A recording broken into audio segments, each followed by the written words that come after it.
todos ustedes bienvenidos a un nuevo capítulo de Expresión Política a través de las pantallas de Giro Visual Televisión para toda la provincia de San Antonio y comuna de Casablanca. Hoy nos encontramos con la senadora Isabel Allende, que le damos la más cordial de las bienvenidas. Senadora, ¿cómo está? Muchas gracias por venir nuevamente. Encantada, muchas gracias. Qué bueno. Bueno, la hemos visto ya en un despliegue, un recorrido en toda la región. Ahora ha estado en la provincia de San Antonio. Quisiera que nos contara un poco con quiénes se ha reunido.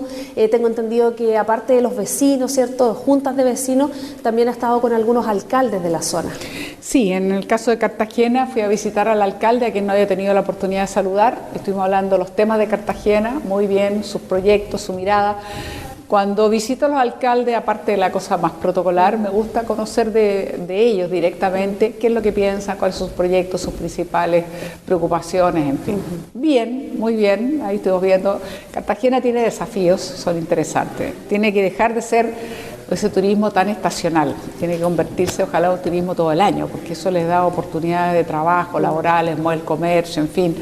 Pero eso requiere de que la gente no tenga esta mirada que hoy día todavía existe Cartagena, la Cartagena repleta de gente, la Cartagena conflictiva, y al revés, la gente tiene que darse cuenta que es muy bonito balneario, que existen unos castillos y unas casas impresionantes, patrimoniales, notables, y que por lo tanto lo que hay que hacer es estimular para que llegue la gente a Cartagena durante el resto del año, que es muy tranquilo y que no tiene ninguna comparación con lo que ocurre en el verano. Así es, pues totalmente diferente el paisaje que se ve durante el invierno en Cartagena, porque claro, con la baja de gente se puede verificar el paisaje completo, ¿cierto? Esas casas antiguas, esas casonas que se construyeron preciosas, hace muchos años, con ingenieros y arquitectos que venían directamente desde Europa. Desde Europa, es prácticamente como uno podría ver alguna de las ciudades balnearios de Francia, es como una cierta manera una réplica.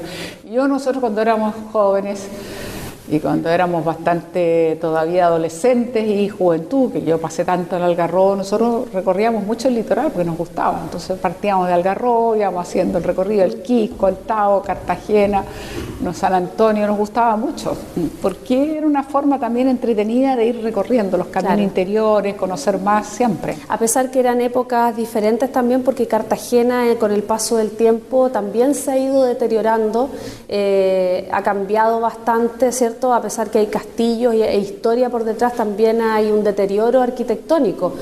Por lo tanto, también, y toda la gente que veraneó en su época, cuando Cartagena era como top, ¿cierto? Era top, después lógico, ya se fueron cambiando a otros lugares. Pero tiene un programa muy interesante que está el BID, de alguna manera, con la Subdere, que ir rescatando algunas casas patrimoniales. Han comprado 2 o 3, me decía, entre ellas un castillo que tenía Cartagena, y entonces yo creo que es una muy buena estrategia, que es ir comprando alguna. Eso no siempre se puede hacer, pero si se logra hacer es muy importante, porque permite que rescatar patrimonialmente y que se siga convirtiendo en un atractivo para la gente que pueda hacer turismo en invierno. Bueno, y a la vez rescatar también el trabajo que han hecho algunos privados, por ejemplo con la Villa Lucía, que era la casa de Adolfo Kuff, que la compró un médico y que hoy es un museo prácticamente, en donde muestra parte de la vida de Adolfo Kuff, pero también algunas cosas que va comprando de otros personajes bastante importante, como por ejemplo el piano de Claudio Rau, que lo tiene en esas instalaciones. Entonces uno ingresa a esa casa y es como ingresar al Cartagena antiguo. Así es que eso también se destaca de algunas personas que quieren rescatar parte de lo que es Cartagena. Así que esperamos que haya ahí un flujo importante en lo que es el turismo, no solamente estacional, como dicen, el verano en toda la provincia de San Antonio. Senadora, también tengo entendido que estuvo en el otro extremo, estuvo en Algarrobo. En Algarrobo, ¿sí? En una comuna que también... es una comuna que me trae, parte de mi historia, toda mi niñez, mi infancia, mi adolescencia, parte de mi juventud la pasamos en Algarrobo. Nosotros tuvimos esta casa por muchos años y bueno, esto duró hasta el 73. Esa casa la tomó la DINA, se hicieron cargo la DINA de ella. Nosotros pasaron muchos años, no podíamos recuperarla, incluso detuvieron una prima mía estando en esa casa, la DINA. Y después la saquearon, fue bastante desagradable, hasta las tasas de los excusados se llevaron, y al final, gracias a un abogado que logró conseguir un certificado de función, posesión efectiva, pudimos pelearla y la devolvieron. Como le digo, hubo que rehacerla prácticamente, porque lo que había quedado la parte sólida, la desmantelaron. Todo, la desmantelaron completamente. Bueno, la tuvimos como 10 años más y después la vendimos porque estábamos en el exilio, no sabíamos cuándo iba a volver a entrar. Las casas en la playa siempre tienen esta que está al frente de la playa, mucha humedad, era difícil mantener. Bueno, al final la vendimos. Yo cuando recién regresé del exilio, después de tantos años, fui a los pocos días al Algarrobo, una pasada rápida. Vine también a Isla Negra, también aparte como los recuerdos, y vine a Algarrobo. Y claro, me sorprendí porque encontré otro Algarrobo lleno de construcciones que yo no conocía, edificios, departamentos, nada de eso existía en la época que yo hablaba, pero además me encontré con este Algarrobo que está unido a la parte continental con la isla. La isla que para nosotros era un paseo sagrado, nosotros íbamos muy seguido a la isla, que dábamos vuelta en la lancha. Hablamos del islote Pájaro Niño, donde está que en ese entonces le decíamos la isla, exacto, en ese entonces le decíamos la isla de los pingüinos, ¿sí? Absolutamente separada, entonces uno daba la vuelta a la isla y eso permite las corrientes y obviamente proteger una especie como los pingüinos de Humboldt. Lamentablemente, el 77, en un acto bastante autoritario, por supuesto durante la dictadura, eso lo transformaron en esa cofradía náutica en unido de la parte continental con la isla. Y eso ha implicado que han ingresado especies depredadoras, que no se ha cuidado, que han roto los nidos, los huevos y la disminución de los pingüinos brutal. Y aparte eso ha afectado porque ha cambiado la composición. Como ya no hay esa corriente que daba vuelta, que hace bien a la bahía, ahora han surgido mucho más algas. En fin, hay un tema ahí muy importante y hay un compromiso. Yo me comprometí a que yo iba a apoyarles porque esta concesión que se entregó, el 77 se renovó, el 97 por 20 años y ahora vuelve a vencer. Entonces lo que ellos quieren es que no se le renueve, es decir, no que se vaya a la cofradía náutica, la gente entiende que está instalada, pero sí que se devuelva a que sea isla, o sea, se rompa aquello que se construyó artificialmente y que quedan aislados y de tal manera de proteger, que es un santuario que necesitamos protegerlo y proteger sobre todo nuestra especie, o sea, cómo no proteger nuestros pingüinos. Entonces yo le explicaba a la gente que es lo emocional, o sea, toda mi niñez, infancia, yo íbamos a la isla a ver un poco los pingüinos y a caminar y dar vuelta por la isla, pero además porque yo soy parte de la Comisión de Medio Ambiente y a mí me importa mucho efectivamente proteger nuestras especies, nuestros ecosistemas. ¿Cómo no vamos a querer proteger los pingüinos de Humboldt? O sea, que es una barbaridad no hacerlo y por lo tanto me resultó muy natural decirles, mire, cuenten con todo mi apoyo. Ellos también organizaban la comunidad, el municipio también es parte de esto. Y ellos ya se entrevistaron con el ministro, con la subsecretaria, y que lo que quieren es más apoyo, visibilidad. Así que el compromiso está y lo voy a hacer porque me nace de adentro, por la doble motivación. No solo que era mi paisaje, que me lo quitaron y que me duele, sino que también porque me parece que este país tiene que avanzar un paso más en lo que son protecciones de nuestra especie, de nuestros ecosistemas. Así es, tiene toda la razón y por supuesto que a raíz de eso también vamos a saludar el movimiento de Salvemos la Isla, que son justamente Algarrobo y que han estado ahí en constante movimiento y en presencia para poder lograr tener una respuesta, ¿cierto? Después de tantos años que alguien tiene que ponerse las pilas, como se dice coloquialmente. Tal cual, y además no deja de ser emocionante, nos reunimos ahí donde están, donde tienen su instalación los pescadores, me decían que cada vez pescan menos porque los recursos marinos cada vez van desapareciendo, pero con todo nos recibieron allí y para mí era emocionante porque vi algunas caras que yo recordaba de esa época y otros que yo pregunté ya habían muerto, digamos, pero gente que yo conocí alguna vez, todos esos pescadores tenían una relación, era como una familia y nosotros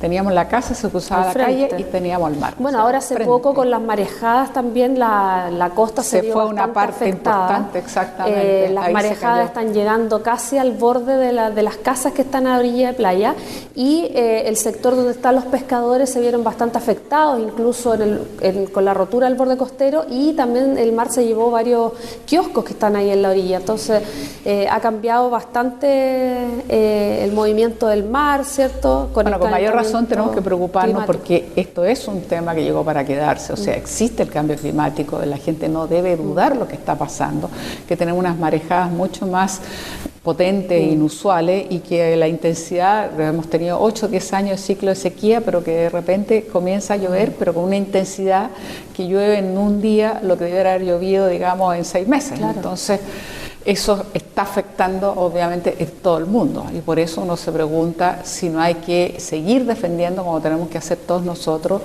los acuerdos que se lograron en París con la participación de más de 180 países, y que es una lástima que el presidente de Estados Unidos desechó el acuerdo, se haya salido. Pero el resto del mundo debe seguir alerta, porque si no, seguimos teniendo el efecto, digamos, del cambio climático. Claro, a raíz de eso y que estaba hablando del cambio climático, ¿le parece a usted que los parlamentarios en general que participan tanto de comisiones como de las votaciones tienen que estar al día y saber lo que votan? Se lo pregunto por todo lo que ha pasado. Ya hay una persona que quedó afuera, de cierto, ya pasaron las primarias, estamos hablando de Manuel José Osandón, que cuando le preguntaron por el Acuerdo de París no sabía de qué se trataba y ni siquiera se acordaba que lo había votado. Sí, mire, para ser honesta, la gente que participa en una comisión está mucho más interiorizada, porque obviamente ahí se ve en detalle cada uno de los proyectos, los articulados. ¿Sí?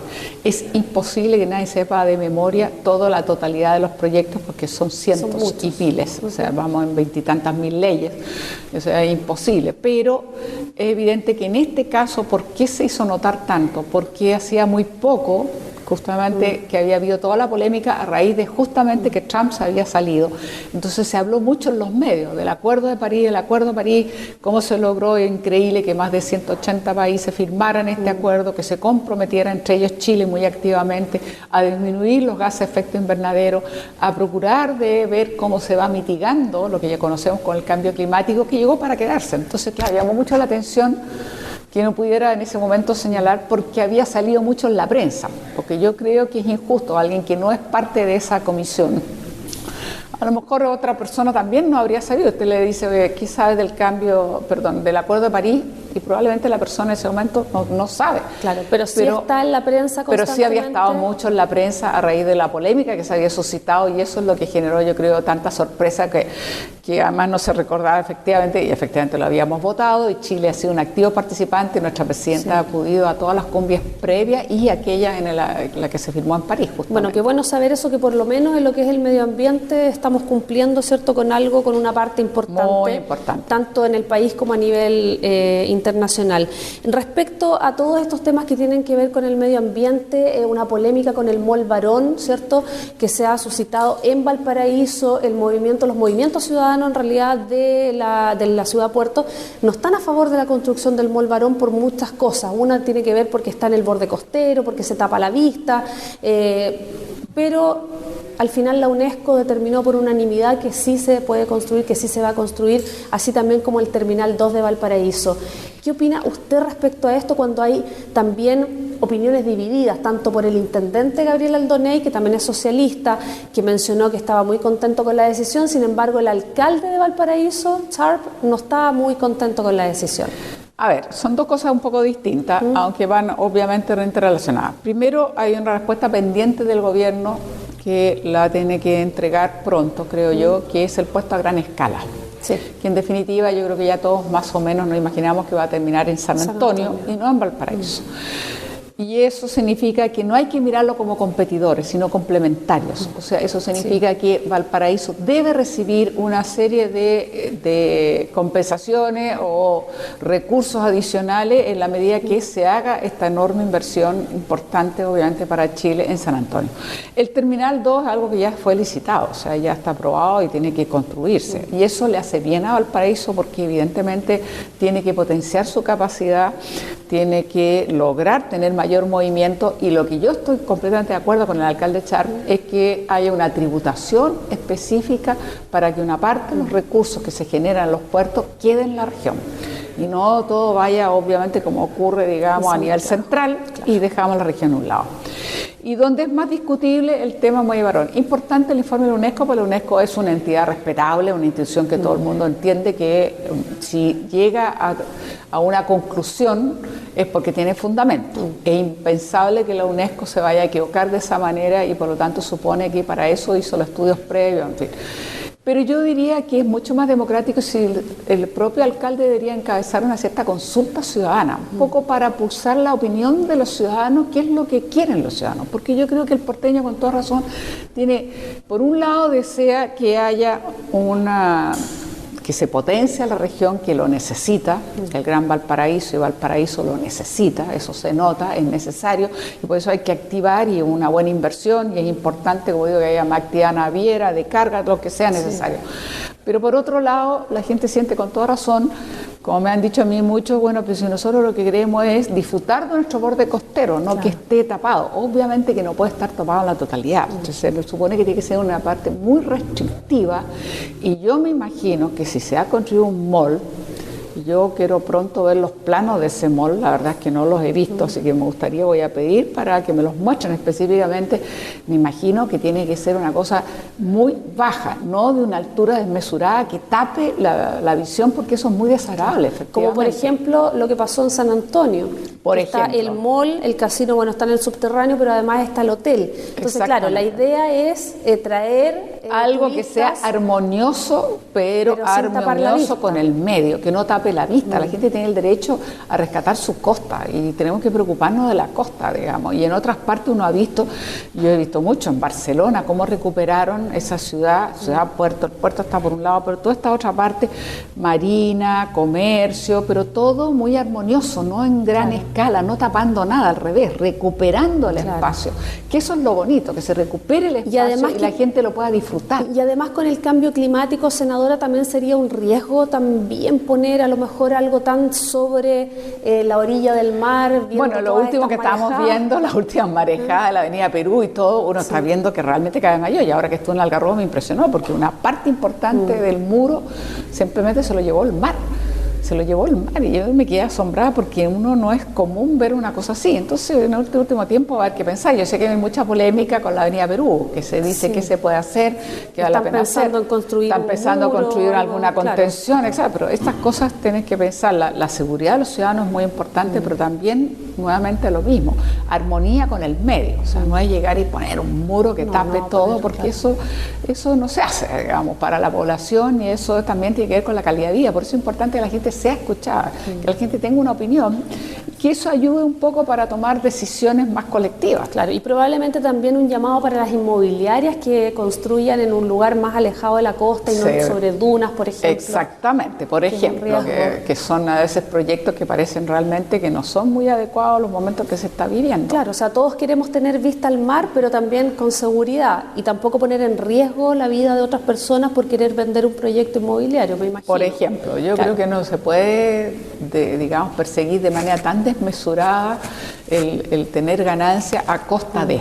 Yo por eso digo que hay que aprender como país a ser armónico entre lo que es una costa y lo que puede ser efectivamente una instalación como el muelle, digamos el Mall Barón, digamos donde va a estar justamente el muelle Barón, pero esto hacerlo equitativamente, por llamarlo de alguna manera, o sea, razonablemente, donde no sea un mamotreto que termine afeando a la ciudad o quitándole visibilidad o directamente afectándola patrimonialmente. No, las cosas tienen que ser posibles de combinar, pero sería importante conocer la opinión de los ciudadanos. Así es. Porque a veces esas decisiones que son complejas, por lo menos deberían tener más legitimidad en la medida que se hacen consulta, aunque no sea por último vinculante, pero la consulta, saber que es un instrumento, qué es lo que piensa. Saber mayoritariamente qué es lo que piensa la gente. Yo creo que eso es importante. Perfecto. Porque a veces que la gente se puede equivocar.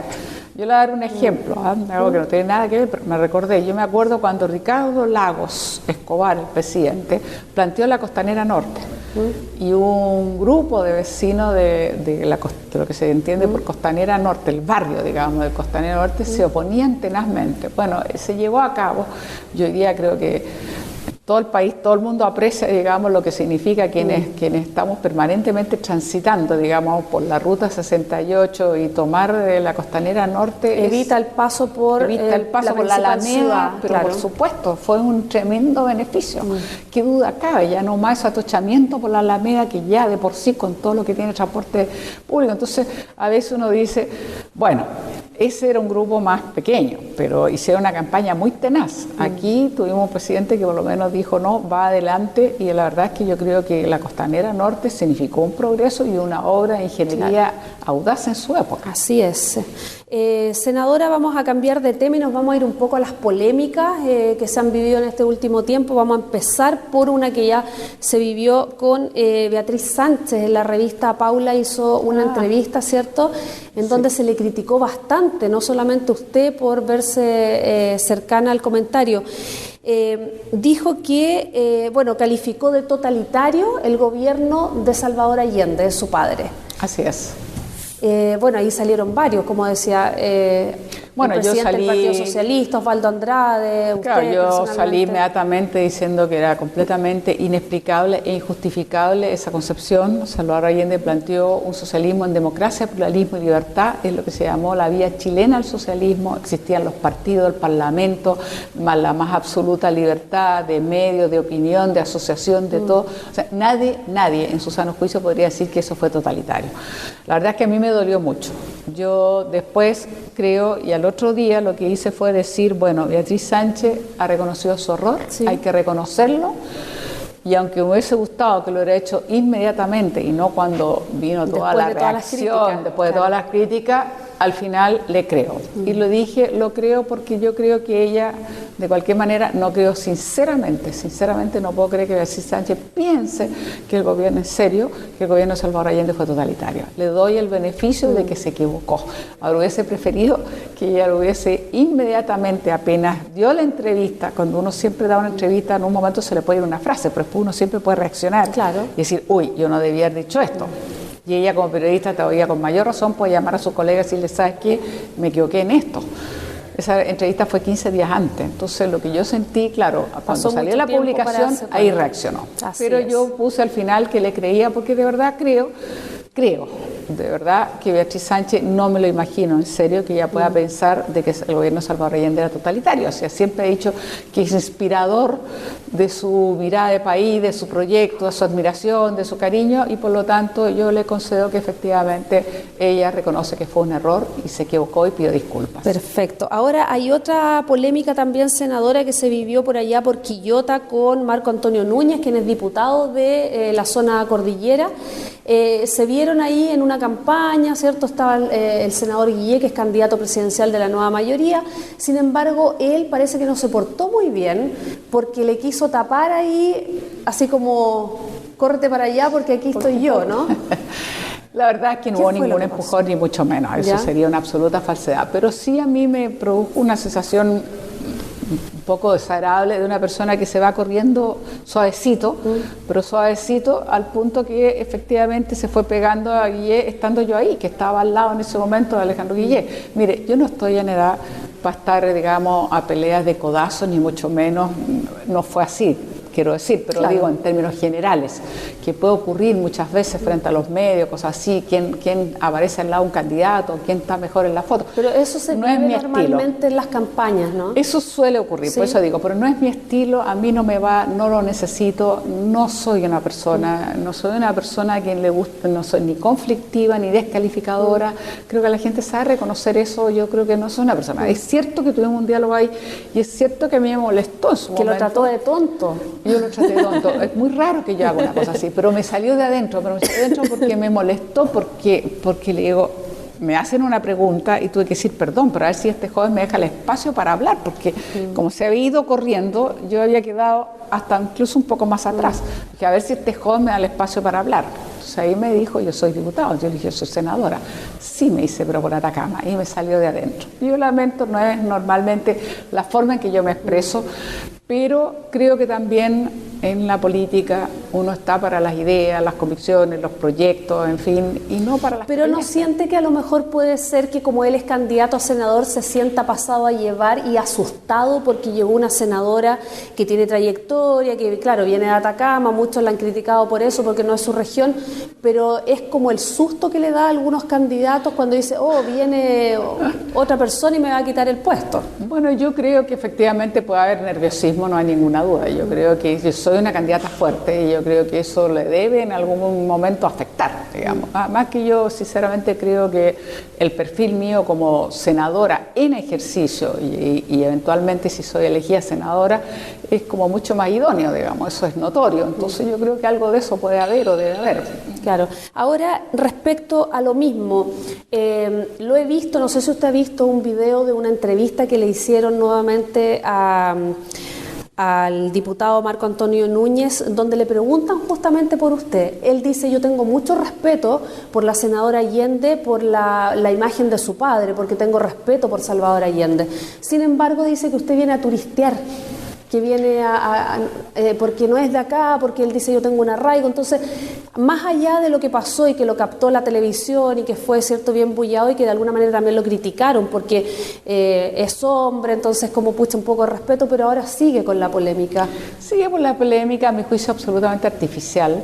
Si él mismo dice tener respeto por Salvador Allende, debería darse cuenta que Salvador Allende fue senador por Arica, Tarapacá, o lo que sería hoy día Arica, Parinacota y Tarapacá, era todo junto, era Arica, Iquique, en fin, Tarapacá, por Valparaíso y Aconcagua también en esta región. 2 veces elegido senador por Magallanes, que no era solo Magallanes, era Valdivia, Aysén, Chiloé y Magallanes. Imagínense la circunscripción de esos entonces. Esa sí que era pega. Esa pues sí que era pega. O sea, entonces, la quinta región no es nada. La quinta región no sería nada con sus 38 comunas. Claro. Entonces también hay que tener un poco de sentido de la ubicación y el respeto, digamos. O sea, no tiene ningún sentido tratar de defender cosas que no tienen ninguna razón de ser.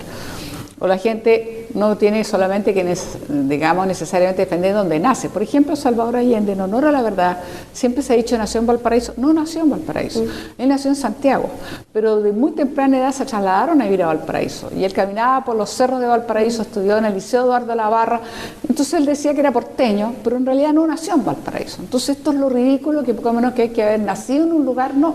Es muy distinto la actitud que uno adopta, digamos, el compromiso que tiene en un momento dado con una región.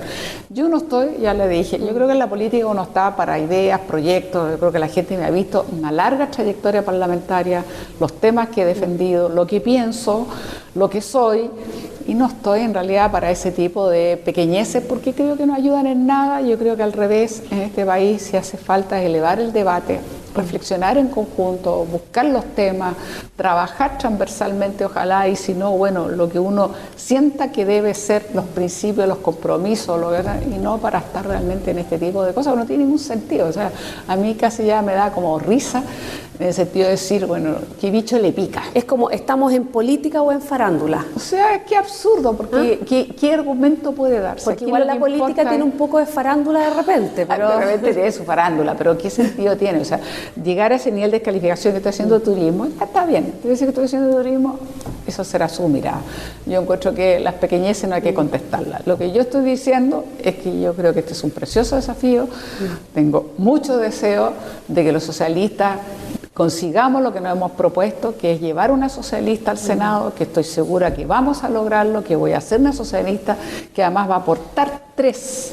Yo creo que podemos elegir 3 senadores de la nueva mayoría para el próximo gobierno. Eso es una meta política muy importante y ese es mi desafío.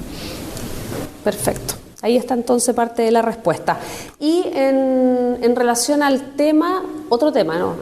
En relación al tema de alturas de mira, tuve una reunión con la ministra de Transporte hace muy poco, ¿cierto?, para avanzar en las soluciones de los choferes, los conductores de las micros en toda la región de Valparaíso, en temas tan importantes como la seguridad de ellos, por ejemplo, la salud, la vestimenta, el problema que tienen con las tarjetas de los estudiantes, los pases escolares, que a veces en algunos casos son falsificados.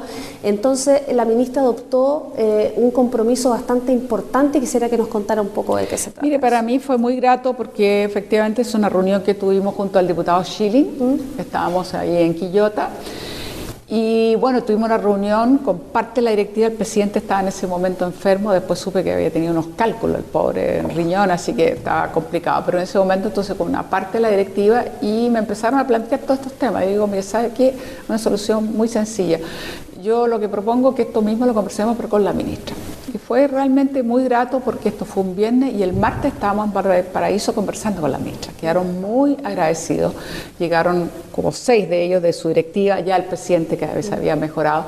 Y efectivamente le narraron todos estos temas, tal como usted está diciendo. Seguridad, pase escolar, no hay validadores, no se han logrado instalar, existen no solo falsificaciones, sino que supone que los pases escolares son, supongamos para una cifra, 220.000 y llegan 380.000, entonces es evidente que hay gente que está haciendo uso del pase escolar sin tener, digamos, las condiciones o acreditar aquello.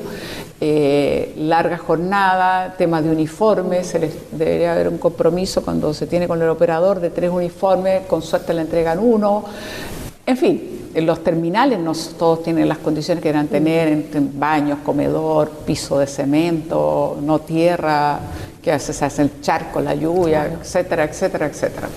Entonces fue muy interesante porque ellos yo creo que estaban un poco cansados de que le prometen de que va a haber el validador para el tema de la tarjeta del estudiante, digamos, y nunca ocurre. Y ahora la ministra dijo, no, nosotros vamos a ir haciendo esto gradualmente, nos hemos comprometido, lo vamos a hacer, lo estamos estudiando y lo vamos a hacer. Y quedó también de revisar el tema con los operadores, no solo las condiciones de los terminales, sino que también esto de los uniformes, y un tema importante de la salud, porque se hizo una normativa y la normativa, ellos hacen una declaración jurada y entonces, claro, si él dice, tengo diabetes, le pueden negar la licencia. Entonces la persona prefiere omitir. Entonces ella dijo y es peligroso, además. Y es peligroso. Entonces al revés, lo que se acordó y es una política en conjunto, Ministerio de Salud y Transporte, es que más bien la persona, si es diabético, qué bueno que se declare que tal, está en tratamiento y eso no es inhabilitante para que pueda conducir. Entonces, en lugar de que tengan que omitir la información o disfrazar la información, pueden perfectamente aclararla porque no es inhabilitante. Lo único que se pide, si es efectivamente diabético, que se sepa que obviamente que está en tratamiento, además que está en un control médico. Necesitan, como bien dice, probablemente que sepa el empleador que a lo mejor un día va a necesitar ir al médico, hacerse exámenes, o que necesita tener un horario diferente probablemente para la alimentación. Exactamente, pero bueno, muy bien, yo diría que fue una reunión súper constructiva, ellos quedaron muy contentos, nuestra ministra lleva apenas un par de meses, pero es una persona que ha llegado con mucha energía, viene desde adentro del ministerio, conoce muy bien los temas, hace rato que los venía trabajando desde adentro, digamos, pero es una persona que está con el mejor ánimo y disposición, así que quedamos todos muy contentos, ellos muy agradecidos y yo muy contenta. Entonces, yo pienso que si eso se llama turismo electoral, está muy equivocado el diputado, porque lo que voy haciendo es reunirme con la gente y tratar de resolver los temas o ser honesta para decir, mire, esto lo vamos recién a estudiar, ver si es posible hacer esto, ver si es posible hacer lo otro. Y uno va conociendo realidades que son impresionantes. Mira, déjame decirte, estuve en una sede de la Cruz Roja en Valparaíso, en un sector de Playa Ancha, y me dio... realmente yo pocas veces he visto un lugar más que esté lindísimo de vista por la ubicación, pero en más malas condiciones. Entonces uno dice, en nuestra tercera edad el adulto mayor no merece este tipo de tratamiento. Y el típico problema, porque no está inscrito, porque el conservador no lo tiene, porque entonces no sabe si es aquí, si es acá, entonces no logran que desde el gobierno regional le traspasen los recursos, o sea, las cosas clásicas que de repente ocurren absurdas. Y como esa, me ha tocado ver N cosas. Entonces yo creo que uno tiene que tener siempre una actitud constructiva. Claro. Decir, a ver, nosotros vamos a ver dónde están, fueron a verme al Paraíso, dónde están los papeles, me trajeron los papeles, vamos a estudiarlo con mi asesor jurídico, decir, ¿sabe qué? Yo creo que está en perfectas condiciones para que esto sea reconocido, el título de dominio, y podamos ahora presentar el proyecto y mejorar, porque esto no es posible, y suma y sigue. Claro, lo importante es ver cuál es la solución. ¿Cuál es la solución? Claro, más que críticas o quejas es la solución y el trabajo, ¿cierto? Que se está haciendo ya, desde antes ya de ser... Es que a mí me nace naturalmente porque llevo muchos años en el Parlamento, y cuando uno está en el Parlamento su principal responsabilidad es legislar, obviamente, y ser responsable respecto a los temas, en las comisiones, en fin, pero existe siempre esa otra parte, que es decir, uno siempre puede servir de apoyo, un senador es una voz escuchada, esa es la verdad. En este país un senador es un senador, por algo dura 8 años, por algo se llama la Cámara Alta, porque eso significa que existe un cierto nivel de responsabilidad, pero también de credibilidad. Entonces, cuando uno pide una cita, normalmente, obviamente, se la dan inmediatamente, y uno llega entonces con su tema y habla y apoya a los alcaldes, a las organizaciones, en fin. Claro, es un puente de comunicación para resolver muchas cosas que la gente común y corriente no lo puede hacer y confía justamente, como bien menciona, en un senador y decir, senadora, mire, tengo este problema, usted me puede ayudar a cómo lo puedo resolver, por ejemplo. Exactamente, eso es un poco, y sobre todo en términos colectivos, porque uno no puede resolver los problemas individuales, sino colectivos. Entonces es muy importante, porque uno dice, bueno, una cantidad de gente ahí que está en ese lugar y que hay que terminar de resolver. La otra vez que estuvimos en un sector de San Antonio muy importante, donde la gente tenía un tema de seguridad muy bueno, una cita con el subsecretario Alewi, compromiso en 15 días más, vamos a una reunión allá con el máximo encargado de Carabineros, de la PDI, más el propio subsecretario o por lo menos sus asesores, en terreno para recoger las inquietudes y ver cuáles son las soluciones concretas. Claro, cuáles son los principales problemas para ver las soluciones. Para ver la solución. Iluminación, cámaras de seguridad. Exacto, nadie inventa la pólvora. O más visitas de carabineros. Ahí, exactamente, claro, lo que más resuelve. Claro. Es la organización colectiva, es entre ellos, muy organizados y muy unidos por un lado, y después las técnicas que existen, iluminación de los espacios, cierre de los sitios de heriazos, tener alarmas colectivas, tener más comunicación con el plan cuadrante Carabineros, ver si efectivamente llega a donde tiene que llegar y en los tiempos que tiene que llegar, etcétera, etcétera, etcétera, pero lograr mostrar de que existe un sector que se siente muy desamparado y es muy importante, son como 35.000 personas que viven ahí, entonces realmente uno tiene que, no menor, considerarlo. Alguien tiene que hacer ahí las cosas. Senadora, vamos a tratar un tema que está en boga, muy complejo y que tiene que ver con el Sename. La Cámara de Diputados rechazó este martes, ¿cierto?, el informe de la Comisión Investigadora Sename 2. Por ahí algunos diputados dijeron que llegaron ministros a pedir por favor que no lo votaran porque en la eventualidad iban a acusar, ¿cierto?, a la ex ministra de Justicia. Sin embargo, otros dicen, mira, yo lo rechacé porque en realidad habían otras cosas que no estaba de acuerdo, porque hay muchos ítems en el interior de lo que era esta comisión en la que se estudió mucho. ¿Cuál es su opinión respecto a todo lo que han dicho de la otra parte, de la oposición, en que están diciendo prefieren blindar a una mujer que es política, por ejemplo, en vez de salvar a todos los niños que están sufriendo? Bueno, esas últimas palabras que estás expresando, Rose, es yo creo que la mejor que grafica la utilización de un tema de país tan dramático, tan grave, del cual tenemos muchas responsabilidades, muchos sectores y de hace muchos años. Y a mí me parece muy tremendo que se trate de utilizar esto, porque la verdad es que si uno revisa la estadística, las muertes empezaron desde hace décadas, las hubo, y no se trata de saber cuál más, cuál menos, pero las hubo y las hubo de manera importante el gobierno pasado, en y es un tema que no hemos logrado efectivamente darle la protección que merece nuestra niñez. Recién estamos haciendo legislaciones al respecto, todavía no se ha tratado a fondo el tema del Sename, que claramente tiene que separarse un niño infractor de un niño vulnerable. O sea, no es posible que estemos más mezclando aquello, como tampoco es posible que se descanse fundamentalmente en una red privada, que son los que manejan los centros, digamos, y donde realmente no siempre sé si tienen el estándar que debieran tener. O sea, aquí los centros que están directamente trabajados por Sename son minoritarios en relación a la red que tienen ellos establecido de centros, digamos, manejados en términos particulares. Y yo creo que ahí hay temas pendientes. Entonces, ahí hay que ver mejor fiscalización, realmente rever si se está trabajando con el estándar que se debe. A mí lo que me duele todo esto es que es un tema de país, que de alguna manera todos tenemos una cuota de responsabilidad en el sentido que esto debíamos lo abordado hace muchos años. Yo me acuerdo que era diputada junto con la diputada Fanny Puyarolo, éramos entonces parte de la Comisión de Familia y decíamos, este es un tema que nos está quemando, no porque tuviéramos conciencia de las muertes, sino porque decíamos, ¿cómo es posible que pueda haber niño infractor y niño vulnerable todos en un mismo lugar, todos revueltos? Y en esa época, ¿por qué no se logró avanzar en el tema? Nunca lo logramos, esa es la verdad, era como una maraña de la administración pública, porque nunca se logró sacar una buena ley, porque nunca nos pudimos poner de acuerdo, porque también es un tema de toda índole, los profesionales, la capacidad del financiamiento.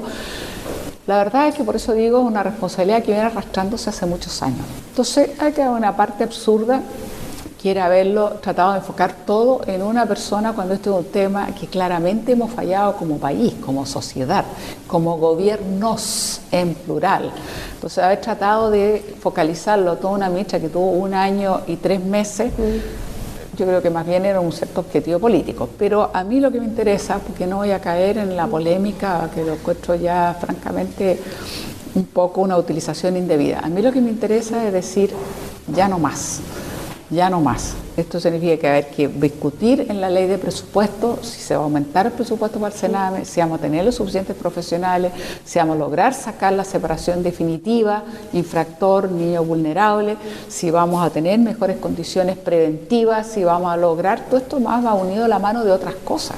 Eso también tiene que ver con en muchos hogares digamos un poco cómo se trabaja, que no haya violencia, que haya digamos un buen trato hacia niños, para la disolución del hogar, para evitar que lleguen esa disolución del hogar. Bueno, entonces si no hay realmente quienes puedan de verdad dentro de la familia o los más cercanos tener que llegar, pero como una medida también más extrema, ¿no? Llegar y sacarlo y ponerlo en un centro, o a veces las familias que abandonan a la gente, o sea, a veces también porque son enfermos de alguna manera que no tienen un tratamiento fácil o rápido, no y lo se hacen dejan, cargo, de hacerse cargo. Entonces, ahora, ¿qué faltaría para que se retomara este tema? Bueno, ya se está retomando, porque ya después de todo este último tiempo de que se empezó a dar las estadísticas de la cantidad y de problemas de la niña, bueno, que murió en el sur, y bueno, otros temas que se ha visto, maltrato, casi tortura, en fin, este tema ya está.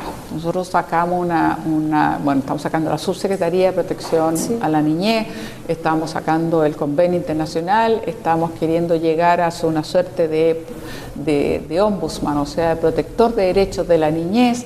Es decir, vamos caminando hacia lo que debe ser y nos falta el Sename, que hay que meterle muy a fondo. Ahora, este tema ya, aparte de lo que es un tema político de quién hizo esto, quién no hizo lo otro, debiera ser un compromiso país, un compromiso de Estado.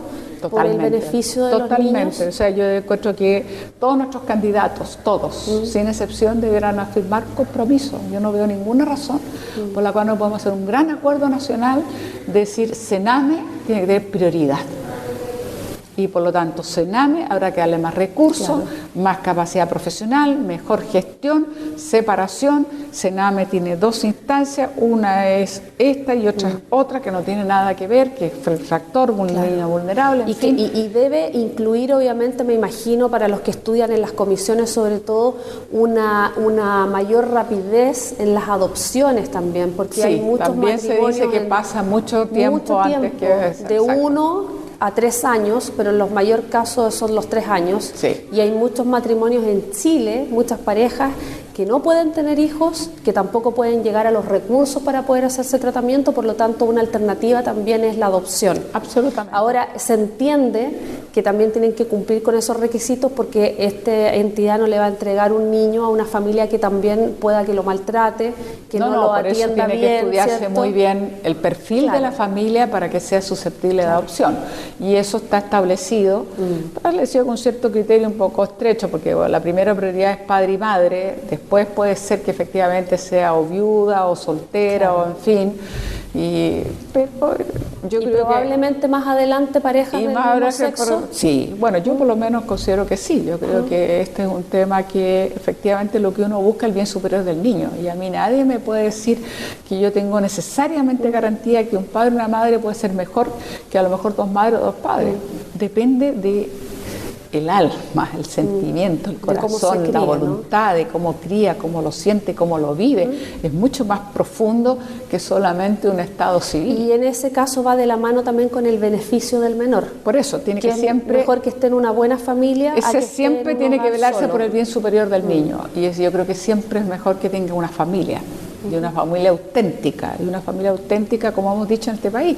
Hay distintos tipos de familias. Usted no puede decir que familia solamente sea aquella donde hay un padre, una madre y un niño.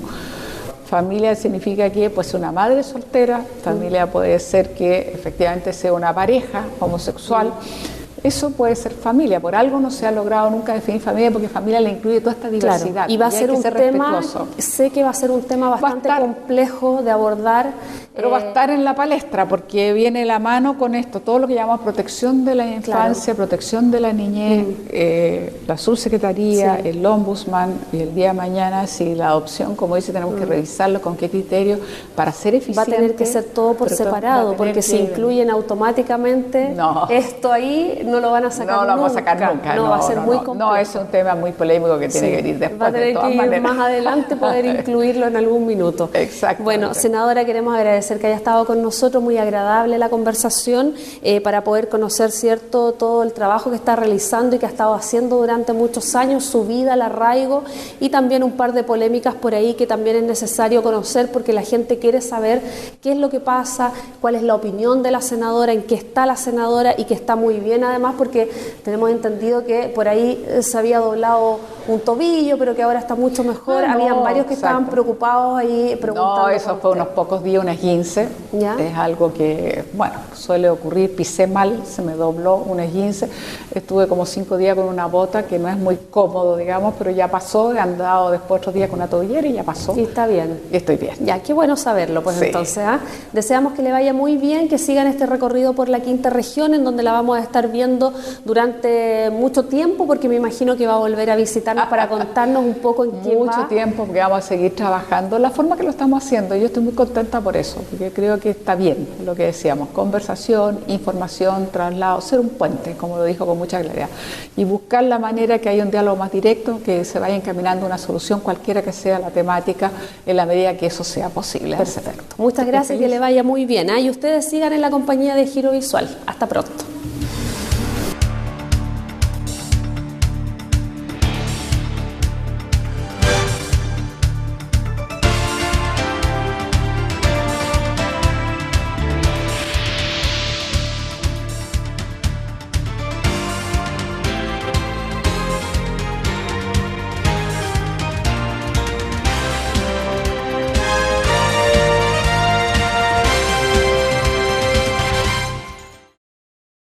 Las opiniones vertidas en este programa son de exclusiva responsabilidad de quienes las emiten y no representan necesariamente el pensamiento y sentir de Giro Visual Televisión, el canal de la Quinta Región.